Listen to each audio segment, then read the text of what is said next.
लाल पान की बेगम। फणीश्वर नाथ रेणु। क्यों बिरजू की माँ नाच देखने नहीं जाएगी क्या? बिरजू की माँ शकरकंद उबाल कर बैठी मन ही मन कुढ़ रही थी अपने आंगन में। 7 साल का लड़का बिरजू शकरकंद के बदले तमाचे खाकर आंगन में लोट लोट कर सारी देह में मिट्टी मल रहा था। चंपिया के सिर भी चुड़ैल मंडरा रही है। आध आंगन धूप में रहते जो गई है सहुआइन की दुकान छोवा गुड़ लाने, सो अभी तक नहीं लौटी। दिया बाती की बेला हो गई, आए आज लौट के जरा। बागड़ बकरे की देह में कुकुरमाछी लगी थी, इसलिए बेचारा बागड़ रह रहकर कूद फान कर रहा था। बिरजू की माँ बागड़ पर मन का गुस्सा उतारने का बहाना ढूंढकर निकल चुकी थी। पिछवाड़े की मिर्च की फूली गाछ बागड़ के सिवा और किसने कलेवा किया होगा। बागड़ को मारने के लिए वह मिट्टी का एक छोटा ढेला उठा चुकी थी कि पड़ोसिन मखनी फुआ की पुकार सुनाई पड़ी। क्यों बिरजू की माँ नाच देखने नहीं जाएगी क्या? बिरजू की माँ के आगे नात और पीछे पगहिया ना हो तब ना फुआ। गरम गुस्से में बुझी नुकीली बात फुआ की देह में धंस गई और बिरजू की माँ के हाथ के ढेले को पास ही फेंक दिया। बेचारे बागड़ को कुकुरमाछी परेशान कर रही है। आए आए, हर हर आए आए। बिरजू ने लेटे ही लेटे बागड़ को एक डंडा लगा दिया। बिरजू की माँ की इच्छा हुई कि जाकर उसी डंडे से बिरजू का भूत भगा दे, किंतु नाम के पास खड़ी परभरनियों की खिलखिलाहट सुनकर रुक गई। बोली, ठहर, तेरे बप्पा ने बड़ा हथछुट्टा बना दिया है तुझे, बड़ा हाथ चलता है लोगों पर, ठहर। मखनी फुआ नीम के पास झुकी कमर से घड़ा उतार कर पानी भर कर लौटती पनभरनियों से बिरजू की माँ की बहकी हुई बात का इंसाफ कर रही थी। जरा देखो तो इस बिरजू की माँ को, 4 मन पाट जूट का पैसा क्या हुआ है, धरती पर पाँव ही नहीं पड़ते। निसाफ करो, खुद अपने मुंह से 8 दिन पहले से ही गांव की अली गली में बोलती फिरी है। हाँ, इस पर बिरजू के पप्पा ने कहा है बैलगाड़ी पर बैठाकर बलरामपुर का नाच दिखा लाऊंगा। बैल अब अपने घर है तो 1000 गाड़ी मंगनी मिल जाएगी। सो मैंने अभी टोक दिया। नाच देखने वाली सब तो ऑन पॉन कर तैयार हो रही हैं, रसोई पानी कर रही हैं। मेरे मुंह में आग लगे, क्यों मैं टोकने गई। सुनती हो क्या जवाब दिया बिरजू की माँ ने। मखनी फुआ ने अपने पोपले मुंह के ओठों को एक ओर मोड़कर ऐठती हुई बोली निकाली, और हाँ, बिरज्जो के मैया के आगे नात और पीछे पगहिया ना हो तब ना। जंगी की पुतोहू बिरजू की माँ से नहीं डरती, वह जरा गला खोल कर ही कहती है, फुआ, सर्वे सेटलमेंटी सर्वे सेटलमेंट के हाकिम के बासा पर फूल छाप किनारे वाली साड़ी पहन के यदि तू भी भंटा की भेटी चढ़ाती तो तुम्हारे नाम से भी 2-3 बीघा धनहर जमीन का पर्चा कट जाता। फिर तुम्हारे घर भी आज 10 मन सोना बंग पाठ होता, जोड़ा बैल खरीदती, फिर आगे नात और पीछे सैकड़ों पगहिया झूलती। जंगी की पुतोहू मुँहजोर है, रेलवे स्टेशन के पास की लड़की है, 3 ही महीने हुए गौने की नई बहू होकर आई है, और सारी कुरमा टोली की भी सभी झगड़ालू सासों से एकाध मोर्चा ले चुकी है। उसका ससुर जंगी दागी चोर है, सीड़ किलासी है, उसका खसम रंगी कुर्मी टोली का नामी लठैत, इसलिए हमेशा सींग घुमाती फिरती है जंगी की पुतोहू। बिरजू की माँ के आंगन में जंगी की पुतोहू की गला खोल बोली उलेल की गोलियों की तरह दंदनाती हुई आई। बिरजू की माँ ने एक तीखा जवाब खोज कर निकाला, लेकिन मन महसूस कर रह गई, गोबर की ढेरी में कौन ढेला फेंके।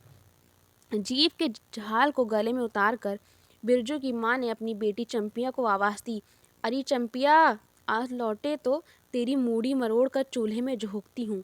दिन दिन बेचाल होती जाती है। गांव में तो अब ठेठर बैसकूब का गीत गाने वाली पसुरिया पुतोहू सब आने लगी हैं, कहीं बैठ के बाजे ना मुरलिया, सीख रही होगी हर जाई। अरे चंपिया। जंगी की पुतोहू ने बिरजू की माँ की बोली का स्वाद लेकर कमर पर घड़े को संभाला और मटक कर बोली, चल दीदिया चल, इस मोहल्ले में लाल पान की बेगम बसती है, नहीं जानती? दोपहर दिन और चौपहर रात बिजली की बत्ती भग भग कर जलती है। भग भग बिजली बत्ती की बात सुनकर ना जाने क्यों सभी खिलखिलाकर हंस पड़ी। फुआ की टूटी हुई दंत पंक्तियों के बीच से एक मीठी गाली निकली, शैतान की नानी। बिरजू की माँ की आंखों पर मानो किसी ने तेज टॉर्च की रोशनी डालकर चौंधिया दिया। भग भग बिजली बत्ती। 3 साल पहले सर्वे कैंप के बाद गांव की जलन ढाही औरतों ने एक कहानी गढ़ के फैलाई थी। चंपिया की माँ के आंगन में रात भर बिजली बत्ती भुकभुकाती थी।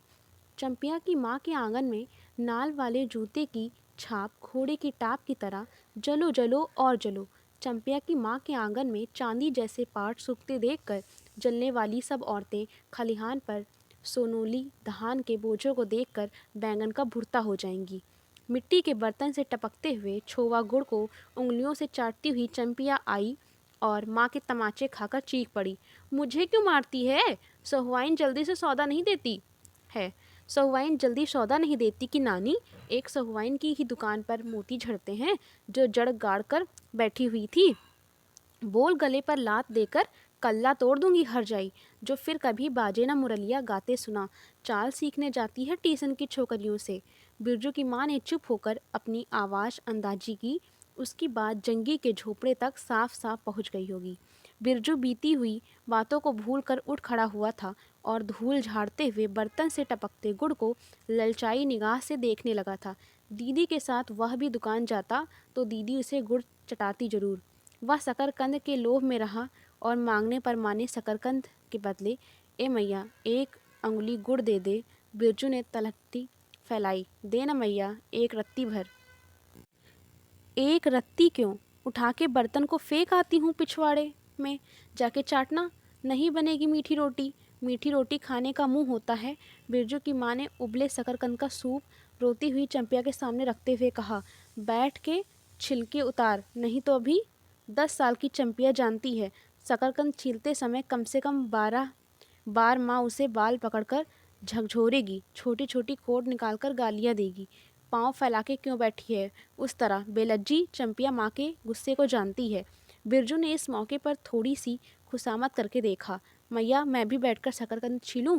नहीं, माँ ने झिड़की दी, एक शकरकंद छीलेगा और 3 पेट में। जाके सिद्धू की बहू से कहो 1 घंटे के लिए कढ़ाई मांग कर ले गई तो फिर लौटाने का नाम ही नहीं, जा जल्दी। मुंह लटका कर आंगन से निकलते निकलते बिरजू ने शकरकंद और गुड़ पर निगाह दौड़ाई। चंपिया ने अपने झबरे केस की ओट से माँ की ओर देखा और नज़र बचाकर चुपके से बिरजू की ओर एक शकरकंद फेंक दिया। बिरजू भागा। सूरज भगवान डूब गए, दिया बत्ती की बेला हो गई। अभी तक गाड़ी? चंपिया बीच में ही बोल उठी, कोरी टोले में किसी ने गाड़ी नहीं दी मैया। बप्पा बोले माँ से कहना सब ठीक ठाक करके तैयार रहे, मलदहिया टोली के मियाँ जान की गाड़ी लाने जा रहा हूँ। सुनते ही बिरजू की माँ का चेहरा उतर गया, लगा छाते की कमानी उतर गई घोड़े से अचानक। कोयरी टोले में किसी ने गाड़ी मंगनी नहीं दी, तब मिल चुकी गाड़ी। जब अपने गांव के लोगों की आंख में पानी नहीं तो मलदहिया टोली के मियाँ जान की गाड़ी का क्या भरोसा? न 3 में न 13 में। क्या होगा शकरकंद छीलकर रख दे उठा के, या मर्द नाच दिखाएगा? बैलगाड़ी पर चढ़कर नाच दिखाने ले जाएगा। चढ़ चुकी बैलगाड़ी पर, देख चुकी जी भर नाच। पैदल जाने वाली सब पहुंचकर पुरानी हो चुकी होंगी। बिरजू छोटी कढ़ाई सिर पर औंधा कर वापस आया। देख दीदिया मलेट्री टोपी, इस पर 10 लाठी मारने से भी कुछ नहीं होगा। चंपिया चुपचाप बैठी रही, कुछ बोली नहीं, जरा सी मुस्काई भी नहीं। बिरजू ने समझ लिया मैया का गुस्सा अभी उतरा नहीं है पूरे तौर से। मड़ैया के अंदर से बागड़ को बाहर भगाती हुई बिरजू की माँ बड़बड़ाई, कल ही पंचकौड़ी कसाई के हवाले करती हूँ राकस तुझे, हर चीज़ में मुँह लगाएगा। चंपिया बांग दे बगड़ा को, खोल दे गले की घंटी, हमेशा टुनुर टुनुर मुझे जरा नहीं सुहाता है। टुनुर टुनुर सुनते ही बिरजू को सड़क से जाती हुई बैलगाड़ियों की याद हो आई। अभी बबुआन टोले की गाड़ियाँ नाच देखने जा रही थीं, झुनुर झुनुर बैलों की झुनकी। तुमने सुनी? बेसी बकबक मत करो। बागड़ के गले से झुनकी खोलती हुई चंपिया, चंपिया डाल दे चूल्हे में पानी। बप्पा आवे तो कहना कि अपने उड़न जहाज पर चढ़कर नाच देख आएँ। मुझे नाच देखने का शौक़ नहीं, मुझे जगाइयो मत कोई, मेरा माथा दुख रहा है। मढ़ैया के ओसारे पर बिरजू ने फिसफिसा के पूछा, क्यों कर दीदिया, नाच में उड़न जहाज भी उड़ेगा? चटाई पर कतरी ओढ़कर बैठती हुई चंपिया ने बिरजू को चुपचाप अपने पास बैठने का इशारा किया। मुफ्त में मार खाएगा बेचारा। बिरजू ने बहन की कथरी में हिस्सा बांटते हुए चुक्की मुक्की लगाई। जाड़े के समय इस तरह घुटने पर टुड्डी रखकर चुक्की मुक्की लगाना सीख चुका है वह। उसने चंपिया के कान के पास मुंह ले जाकर कहा, हम लोग नाच देखने नहीं जाएंगे? गांव में एक पंछी भी नहीं है, सब चले गए। चंपिया को अब तिल भर भी भरोसा नहीं। संझा तारा डूब रहा है, बप्पा अभी तक गाड़ी लेकर नहीं लौटे।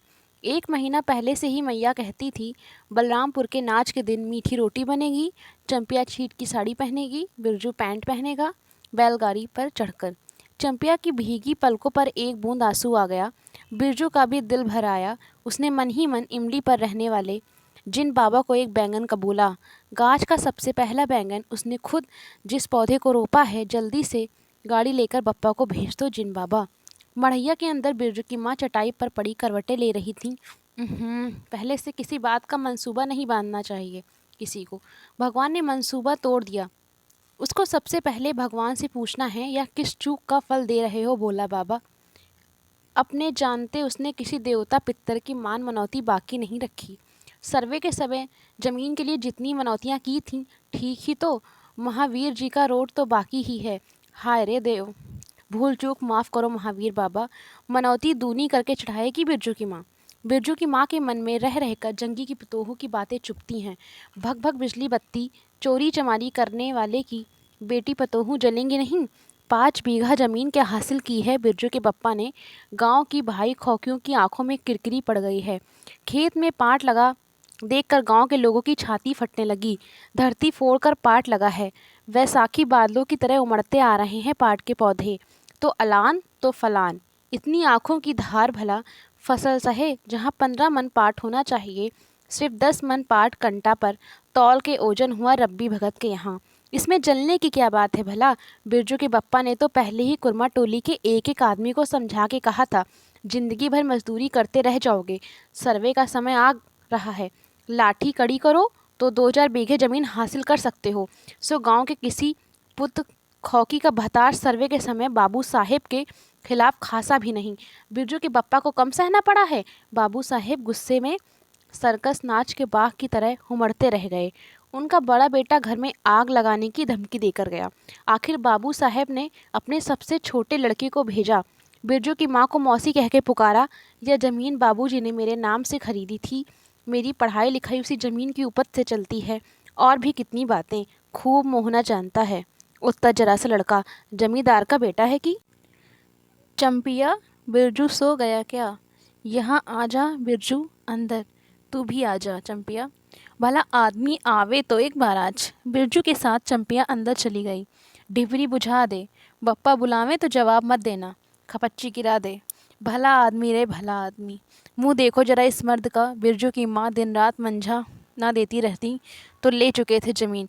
रोज आकर माथा पकड़ के बैठ जाए, मुझे ज़मीन नहीं लेनी है। बिरजू की माँ मजूरी ही अच्छी, जवाब देती थी बिरजू की माँ खूब सोच समझ के। छोड़ दो, जब तुम्हारा कलेजा ही स्थिर नहीं होता है तो क्या होगा, जोरू ज़मीन जोर के, नहीं तो किसी और के। बिरजू के बाप पर बहुत तेज़ी से गुस्सा चढ़ता है, बढ़ता ही जाता है। बिरजू की माँ का भाग ही खराब है जो ऐसा गोबर गणेश घर वाला उसे मिला। कौन सा शौक मौज दिया है के मर्द ने। कोल्हू की बैल की तरह खटकर सारी उम्र काट दी इसके यहाँ। कभी 1 पैसे की जलेबी भी लाकर दी है उसके खसम ने। पाट का दाम भगत के यहाँ लेकर बाहर ही बाहर बैल हट्टा चले गए। बिरजू की माँ को एक बार नमरी लोट देखने भी नहीं दिया आँख से। बैल खरीद लाए, उसी दिन से गांव में ढिंढोरा पीटने लगे। बिरजू की माँ इस बार बैलगाड़ी पर चढ़कर जाएगी नाच देखने। दूसरे की गाड़ी के भरोसे नाच दिखाएगा। अंत में उसे अपने आप पर क्रोध हो आया। वह खुद भी कुछ कम नहीं। उसकी जीभ में आग लगी। बैलगाड़ी पर नाच देखने की लालसा किस कुस्मे में उसके मुंह से निकली थी भगवान जाने। फिर आज सुबह से दोपहर तक किसी न किसी बहाने उसने 18 बार बैलगाड़ी पर नाच देखने जाने की चर्चा छेड़ी है। लो खूब देखो नाच। वाह रे नाच। कतरी के नीचे दुसाले का सपना। कल भोरे पानी भरने के लिए जब जाएगी, पतली जीभ वाली पतुरिया सब हंसती आएंगी। सभी जलते हैं उससे। हाँ भगवान, दाढ़ी जार भी। 2 बच्चों की माँ होकर भी वह जस की तस है। उसका घरवाला उसकी बात में रहता है। वह बालों में गरी का तेल डालती है। उसकी अपनी ज़मीन है किसी के पास 1-2 ज़मीन भी अपनी इस गांव में। जलेंगे नहीं, 3 बीघे में धान लगा हुआ है अगहनी। लोगों की बिक दीट से बचे तब तो।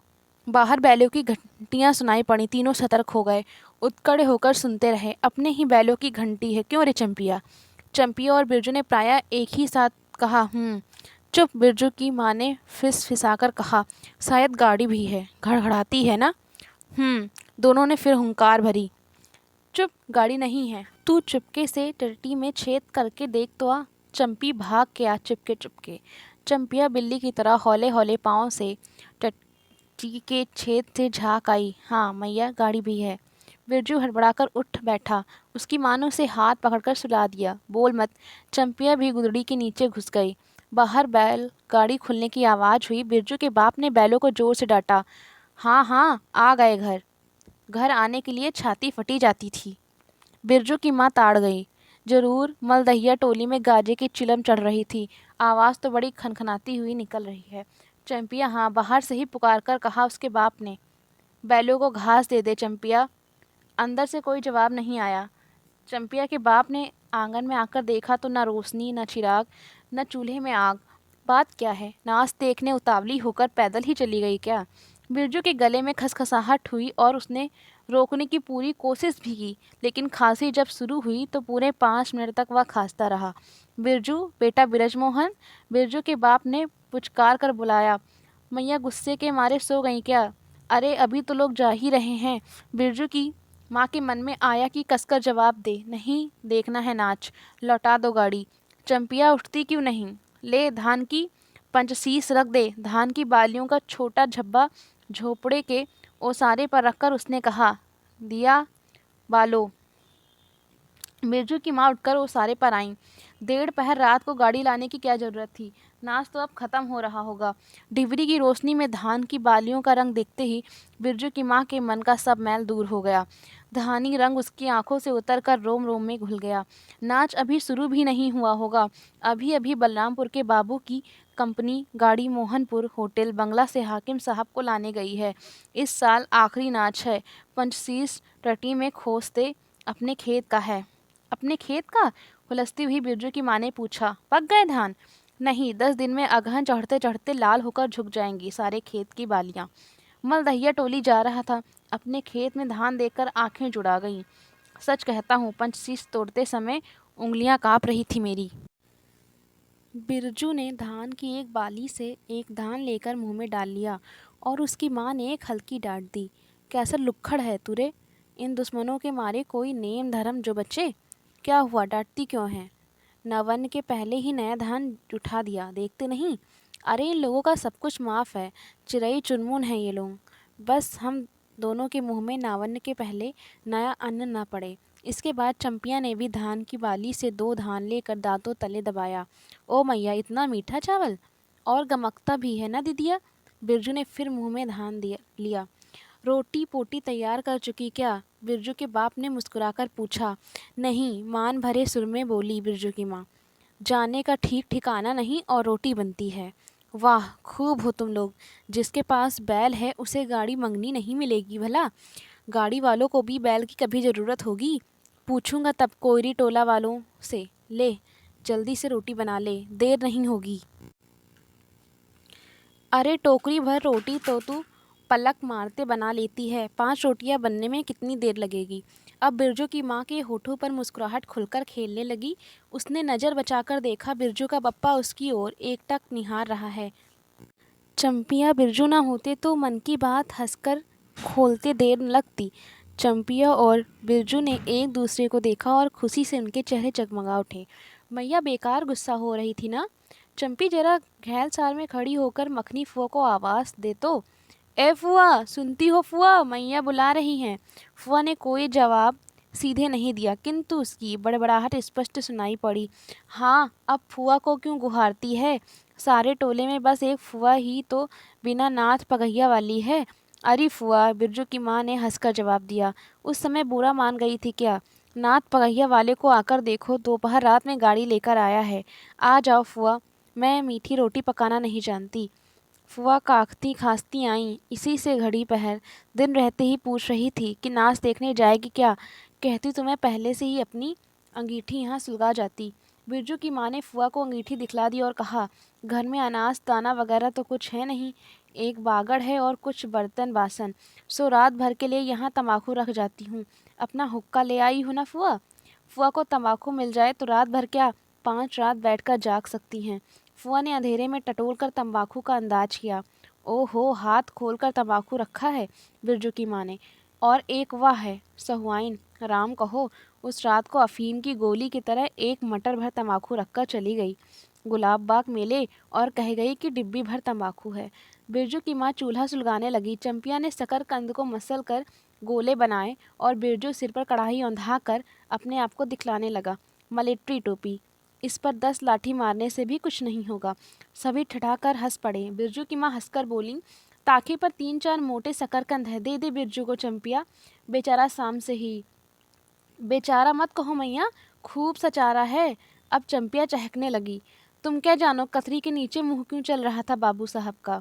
ही। बिरजू के टूटे दूध के दांतों की फाक से बोली निकली। ब्लैक मार्टिन में 5 शकरकंद खा लिया, हा हा हा। सभी फिर ठठाकर हंस पड़े। बिरजू की माँ ने फुआ का मन रखने के लिए पूछा, एक कनवा गुड़ है, आधा डाल दूं फुआ? फुआ ने गदगद होकर कहा, अरे शकरकंद तो खुद मीठा होता है, उतना क्यों डालेगी। जब तक दोनों बैल दाना घास खाकर एक दूसरे की देह को जी से चाटें, बिरजू की माँ तैयार हो गई। चंपिया ने छीट की साड़ी पहनी और बिरजू बटन के अभाव में पैंट पर पटसन की डोरी बंधवाने लगा। बिरजू की माँ ने आंगन से निकल गांव की ओर कान लगाकर सुनने की चेष्टा की। इतनी देर तक भला पैदल जाने वाले रुके रहेंगे। पूर्णिमा का चांद सिर पर आ गया है। बिरजू की माँ ने असली रूपा का मंग टिक्का पहना है आज, पहली बार। बिरजू के बप्पा को हो क्या गया है, गाड़ी जोतता क्यों नहीं, मुंह की ओर एकटक देख रहा है, मानो नाच की लाल पान की। गाड़ी पर बैठते ही बिरजू की माँ की देह में एक अजीब गुदगुदी लगने लगी। उसने बांस की बल्ली को पकड़ कर कहा, गाड़ी पर अभी बहुत जगह है, जरा दाहिनी सड़क से हाँकना। बैल जब दौड़ने लगे और पहिया जब चूं चूं करके घरघराने लगा तो बिरजू से नहीं रहा गया। उड़न जहाज की तरह उड़ाओ पप्पा। गाड़ी जंगी के पिछवाड़े पहुंची। बिरजू की माँ ने कहा, जरा जंगी से पूछो ना, उसकी पुतोहू नाच देखने चली गई क्या। गाड़ी रुकते ही जंगी के झोपड़े से आती हुई रोने की आवाज़ स्पष्ट हो गई।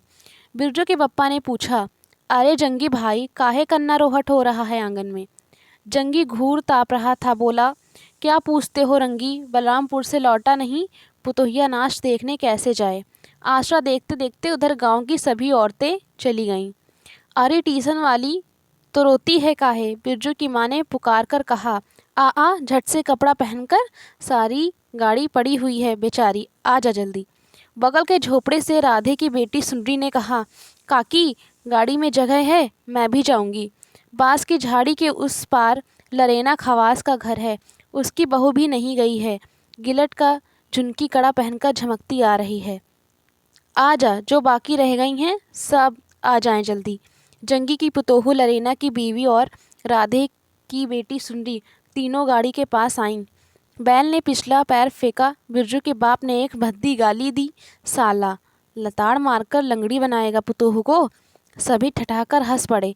बिरजू के बाप ने घूंघट में झुकी दोनों पुतोहुओं को देखा। उसे अपने खेत की झुकी हुई बालियों की याद आ गई। जंगी की पुतोहू का गौना 3 ही मास पहले हुआ है। गौने की रंगीन साड़ी से कड़वे तेल और लठवा सिंदूर की गंध आ रही है। बिरजू की माँ को अपने गौने की याद आ गई। उसने कपड़े की गठरी से 3 मीठी रोटियां निकालकर कहा, खा ले एक एक कर, सिमराहा के सरकारी कूप में पानी पी लेना। गाड़ी गांव से बाहर होकर धान के खेतों के बगल से जाने लगी। चांदनी कार्तिक की, खेतों में धान के झरते फूलों की गंध आती है। बांस की झाड़ी में कहीं दुद्धि की लता फूली है। जंगी की पुतोहू ने एक बीड़ी सुलगा कर बिरजू की माँ की ओर बढ़ाई। बिरजू की माँ को अचानक याद आई, चंपिया, सुनरी, लरेना की बीवी और जंगी की पुतोहू, ये चारों ही तो गांव में बैस कोप का गीत गाना जानती हैं खूब। गाड़ी की लीक धन खेतों के बीच होकर गई है। चारों ओर गौने की साड़ी की खसखसाहट जैसी आवाज़ होती है। बिरजू की माँ के माथे के मंगटीके पर चांदनी छिटकती है। अच्छा, अब एक बैस कोप का गीत गा तो चंपिया, डरती है काहे, जहाँ भूल जाओगी, बगल में तो मास्टरनी बैठी ही हैं। दोनों पुतोहुओं ने तो नहीं, किंतु चंपिया और सुनी ने खखास कर गला साफ किया। बिरजू के बाप ने बैलों को ललकारा, चल भैया, और जरा जोर से गा रे चंपिया, नहीं तो मैं बैलों को धीरे धीरे चलने को कहूँगा। जंगी की पुतोहू ने चंपिया के कान के पास घूंघट ले जाकर कुछ कहा और चंपिया ने धीमे से शुरू किया, चंदा की चांदनी।